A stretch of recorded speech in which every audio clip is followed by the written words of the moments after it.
नमस्कार किसान मित्रों, आज हम यहाँ पर आप लोगों को खीरे की खेती दिखाने वाले हैं जिसको युवा किसान ने किए हुए हैं। और ये जो खीरे की खेती आप देख पा रहे हैं यहाँ पर तो 2 एकड़ है, लेकिन इनकी जो खेती है पूरी वो 25 एकड़ की खेती है। अभी यहाँ पर हम देखने वाले हैं कि किस तरह से वो खीरे की खेती कर रहे हैं यहाँ पे। तो अभी पूरी डिटेल हम इनसे जानने वाले हैं। मैं चाहूँगा कि हमारे सामने दर्शकों को, हमारे किसानों को अपना छोटा सा परिचय देंगे। मेरा नाम राहुल कुमार साहू है। ये मेरा 2.5 एकड़ का प्लॉट है जिसमें पूरा खीरा लगा हुआ है। जी, तो ये फार्म की लोकेशन क्या है अभी? हम फरहदा, ये जो है जेके कॉलेज जस्ट यहाँ पर है, उसके पीछे ही भैया का फार्म है जो कि काफ़ी अच्छा वेल मेंटेन हम फार्म आप लोगों को अभी पूरा दिखाने वाले हैं। तो इसकी जो आपकी खेती बाड़ी में रुचि कैसे आई, इसकी शुरुआत कैसे हुई, उसके बारे में हमारे दर्शकों को बताएंगे। देखिए, मेरा रुचि इस नाम से आया कि मेरा मामा पहले खेती करता था जी, और उसके साथ में मैं फील्ड विजिट में जाता था। पढ़ाई कितने तक की आपने? पढ़ाई मेरा 12वीं कंप्लीट है। अच्छा, 12वीं करने के बाद आपने 12वीं करने के बाद खेती करने में ही आ गया मैं। बताएंगे। देखते ही देखते फिर मामा के साथ में फिर मेरा भी मन करने लगा, तो वहीं से फिर खेती करना स्टार्ट हो गया। और मेरे को करीबन 5 से 6 साल हो गया खेती करते हुए। कौन कौन सी फसलों से आपने शुरुआत करी अपनी खेती की? मैं बैगन, मिर्ची, करेली और खीरा से। जी, तो शुरुआत से ही आपने वेजिटेबल्स क्रॉप होगा, हमारा केस क्रॉप हो गया, उसी में जाना शुरू किया आपने। पुरानी 5 साल का अनुभव है, काफ़ी लंबे समय से खेती करते हुए आ रहे हैं, तो उनका अनुभव भी हम जानेंगे कि आखिरकार वो हम सब्जी की खेती यदि हम करना चाहते हैं, जैसे आप भी युवा हैं, हमारे कोई युवा देख रहे हैं वो आना चाहते हैं, तो उनको किस तरह से मोटिवेशन मिल सकता है, वो किस तरह से प्रेरित हो सकते हैं, क्या क्या समस्याएं आती हैं, उसको वो किस तरह से सॉल्व आउट करके आगे बढ़ सकते हैं, उसके बारे में जानकारी चाहेंगे। तो सबसे पहले ये तो 2 एकड़ का फॉर्म हम देख पा रहे हैं, तो इसमें आपने जो है वो ज़मीन को किस तरह से, ज़मीन जैसे कि देख पा रहे हैं, इसमें तो शुरुआत में आपको काफ़ी समस्या आई होगी, क्योंकि हम यहाँ पर देख पा रहे हैं काफ़ी पत्थरों से भरा यहाँ पर ये पूरा फील्ड है। तो इसको शुरुआत में किस तरह से आपने ज़मीन को तैयार किया, उसके बारे में बताएंगे। पहले ये बहुत सूखा हुआ था जी, उसके बाद पहले अब मैं दिन रात इसमें पानी पिला के इसको फिर मुलायम के मिट्टी को, उसके बाद फिर प्लाऊ से जोताई करके फिर अपना नवनास रोटोवेटर चला के फिर मादा बनवाया था। उसके बाद फिर बेसल डलवाया, उसके बाद फिर ड्रिप पाइप लाइन बिछा कर मल्चिंग तैयार करके फिर अपना सीड डाला हुआ। जी, तो ये फील्ड आपका पहला क्रॉप है कि? पहला है मेरा। पहला क्रॉप है, तो पहला क्रॉप है तो इसमें आपको पूरा एक आइडिया लग जाएगा। तो इसमें बेसल क्या क्या डाला है, क्योंकि ये तो पूरी पथरीली मिट्टी है, तो जो आप देंगे उसी को पौधा ग्रहण करेगा, मिट्टी में तो कोई जान है नहीं, तो किस तरह से मैनेज किया आपने? इसमें 150 किलो सिंगल सुपर फास्फेट डाला है जी, 50 किलो अपन डाले हैं DAP जी, और 30 किलो लाल पोटाश डाले थे, और 20 किलो मैग्नीशियम डाला हुआ है। और जैसे कि गोबर खाद आपने कितना डाला हुआ है? गोबर खाद 3 ट्रैक्टर डाला हुआ है जी। तो और इसमें जब मादे की बात करें तो मादे किस तरह से बनाए, कितनी चौड़ाई रखी हुई है, और ये जो चलने के लिए आपने कितनी जगह रखी हुई है? बेड टू बेड 5.5 फीट है, और ये बीच का जो नाली है वो 1 से 1.5 फीट करीबन चौड़ा है अपना जी। और उसके बाद फिर स्टेकिंग हम देख पा रहे हैं, स्टेकिंग आपने रखी हुई है, तो ये आपने पुराने फॉर्म से लेकर के आए क्या? नहीं, न्यू बांस है ये। अच्छा, पूरा नया ही लगाया हुआ है आपने। तो इसको कितनी दूरी में लगाया हुआ है? ये 6 फीट है, बांस टू बांस 6 फीट है, 6 फीट की दूरी पे है। तो अब इसमें हम नर्सरी जैसे की बात करें, टीपी आपने करी हुई, पानी की भी बात कर लेते हैं भैया, क्योंकि इस तरह से मिट्टी में पानी किस तरह से रह रहा है उसके बारे में बताएंगे भैया। इसमें क्या है, ये लाइट सॉइल है तो पानी तो अपन एक साथ दे नहीं सकते हैं जी। उसको पल्स इरिगेशन में पिलाते हैं, जैसे सुबह अपन 10 मिनट चला दिए जी, फिर धूप है, अगर ज़्यादा धूप है दोपहर में तो 10 बजे ही चलाकर शाम को फिर एक बार अपना फिर 10 मिनट चला देता है। अभी जैसे कि हमने इरिगेशन सिस्टम के बारे में बात करी भैया, तो इसमें सिंचाई किस तरह से देते हैं आप? और यहाँ पर हम देख पा रहे हैं आपने ड्रिप पाइप जो है सब लाइन हो गया, इसको आपने ऊपर में रखा हुआ है, क्या कारण रहा इसका? भैया ये मेरा फार्म लेट में मिला जी, उसके बाद मेरे खेत को तैयारी करना था जी, जल्दीबाजी में मतलब टाइम नहीं मिला, इस नाम से इसको फिर ऊपर में अपन कर दिए। और नेक्स्ट साल से फिर अंदर में अपन गड्ढा खोद के करेंगे, क्योंकि ये धूप और पानी पड़ेगा तो ज़्यादा दिन तक नहीं रहेगा, ये फट जाएगा, पाइप कर जाएगा। तो इस नाम से अभी जल्दी में मिला ना, तो टाइम नहीं था, इस नाम से ऊपर में अपन ओपन कर दिए इसको। और इरिगेशन किस तरह से जा रहा है सर? यहाँ पर वाटर लेवल किस तरह से है? वाटर लेवल यहाँ थोड़ा कम है भैया, तो अपन टंकी बनाए हैं जी, तो काफ़ी अच्छा लगा, आप लोगों को भी देखने को मिल रहा होगा। ये टंकी भैया ने बनाया हुआ, इसकी साइज़ की बात करें और किस तरह से इरिगेट कर रहे हैं इसमें?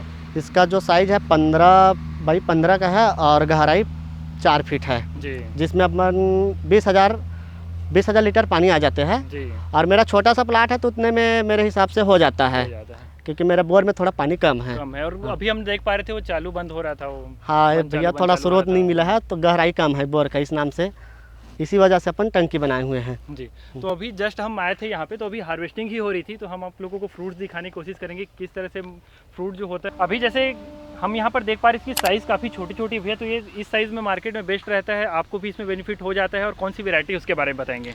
वेरायटी के बारे में पहले बताएंगे। ये जो साइज़ है भैया, ये मंडी के लिए बढ़िया साइज है इस जी। अगर इससे ज़्यादा बड़ा हो जाता है तो मंडी भाव नहीं मिलता है जी। अभी क्या रेट जा रहा है लगभग? अभी 12-13 रुपये है, अभी लोडिंग चल रहा है तो जी। इसके पहले तो थोड़ा कम था, पानी गिर रहा था इस वजह से, और अभी थोड़ा बढ़ा हुआ है। गर्मी के साथ साथ गर्मी भी है बोलेंगे जी।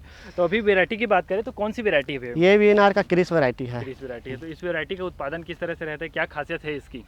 इसका वैरायटी अच्छा है भैया और उत्पादन तो बढ़िया आ जाता है, लगभग 30 से 35 टन एकड़ में आ जाता है जी। और इसकी और क्या खासियत है? इसकी साइज जैसे देख पा रहे, टेस्ट देसी के जैसा रहता है कुछ? हाँ, देसी रहता है पूरा, मीठ रहता है, कड़ू नहीं रहता इसमें का। तो ये इसकी खासियत है। अभी हम इसमें फसल के बारे में भी बात करेंगे। अभी हम शुरुआत से इसमें बात करने की कोशिश करेंगे कि इसमें आपने टीपी करी थी तो उस समय क्या क्या समस्याएं फेस करी।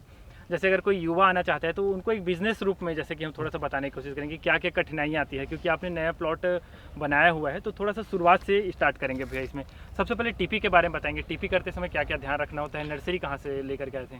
भैया मैं तो इसको नर्सरी नहीं डाला था, डायरेक्ट इसको सीड ही डालते हैं अपन। खीरे को डायरेक्ट सीड ही डालते हैं अपन जी। तो सीड डायरेक्ट डाला था, उसके बाद फिर क्या क्या देख रेख करनी होती है? उसके बाद फिर रहता है भैया कीड़ा वगैरह रहता है, उसके लिए अपन चला देते हैं मीडा या इमामेक्टिन। कितने दिनों बाद इसमें? बीज निकलने के बाद। अच्छा, ताकि कीड़ा ना काटे जी।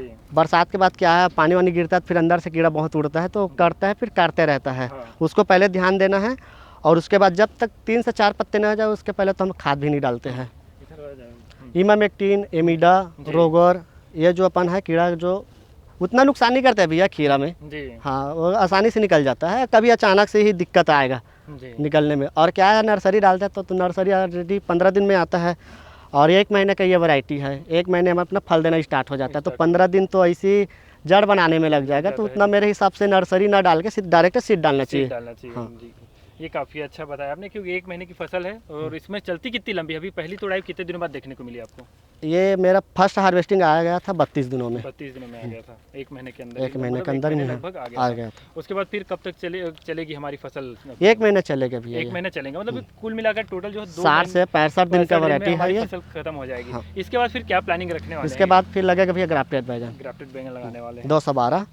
तो अभी नेक्स्ट वीडियो पर भी हम ट्राई करेंगे कि ग्राफ्टेड बैंगन पर भैया का वीडियो लेकर के आए।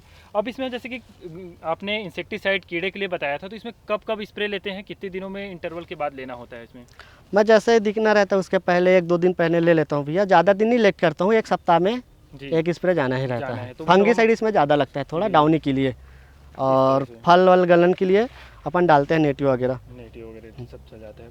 तुड़ाई के बाद कुछ ध्यान रखना पड़ता है क्या? जैसे आज ही आपको देखिए हमने तुड़ाई हो रही थी, उसके बाद फिर कुछ स्प्रे करते हैं क्या? नहीं, उससे तो नहीं करते भैया जी, नहीं, वीक टू वीक करते हैं अपन जी। तो इस तरह से है। इसमें हमने अब इसमें आगे बात करें, जैसे पॉलिनेशन में कुछ समस्या होती है क्या? पॉलिनेशन के समय कुछ ध्यान रखना पड़ता है? हाँ, पॉलिनेशन के लिए अगर मधुमक्खी अगर पॉलिनेशन कर रहे हैं तो उतना समय दवाई ना डालें ताकि उसको दिक्कत ना हो पॉलिनेशन के लिए जी।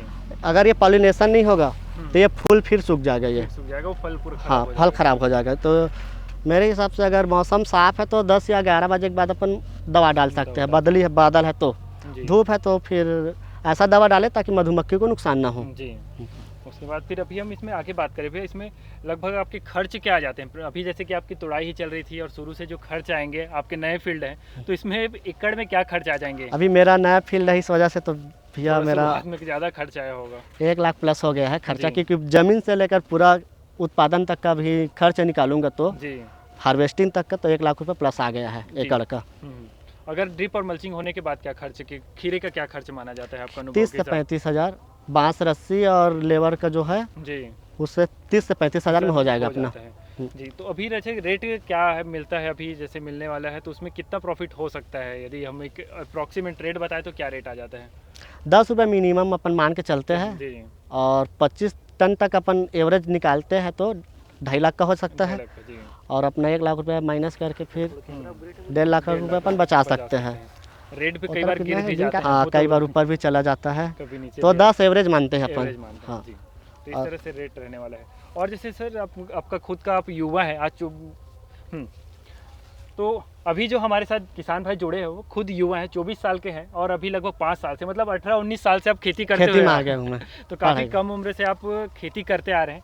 और खेती ऐसी नहीं दोस्तों, ये बिजनेस रूप से करते हुए आ रहे हैं, एक प्रॉपर मैनेजमेंट के साथ हाईटेक खेती कर रहे हैं। तो थोड़ा सा हमारे किसानों को, हमारे जो युवा है उनको क्या कहना चाहेंगे, अपना अनुभव बताएंगे भैया?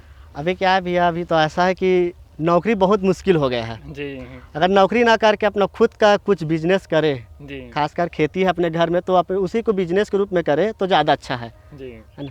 दूसरे का नौकरी ना करके इधर उधर भटक रहे हैं अभी के लोग, ग्रेजुएशन वाले तो उधर ना जाके अपना खुद का खेती है 2-4 एकड़ से स्टार्ट करिए बढ़िया से, उसके बाद फिर आगे लंबे धीरे धीरे बढ़ेगा फिर।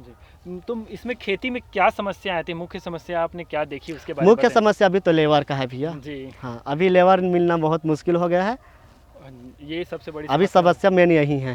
तोड़ाई करना और हाँ। बिना लेबर के तो हो ही नहीं सकता बाकी भैया, चीजों क्योंकि में सब के लिए अपन मशीन लगा लिए, मल्चिंग लगा लिए, मशीन से स्प्रे हो सकता है लेकिन तोड़ाई नहीं हो तोड़ाई नहीं सकता सकता। तो अभी मुख्य समस्या लेबर ही है। लेबर का है। तो देखा दोस्तों किस तरह से हमारे युवा किसान जो है वो कितनी अच्छी खेती कर रहे हैं, हाईटेक खेती करके यहाँ पर दिखा रहे हैं, और काफ़ी अच्छी जानकारी दी भैया आपने मुझे भी और हमारे दर्शकों को। धन्यवाद भैया। धन्यवाद।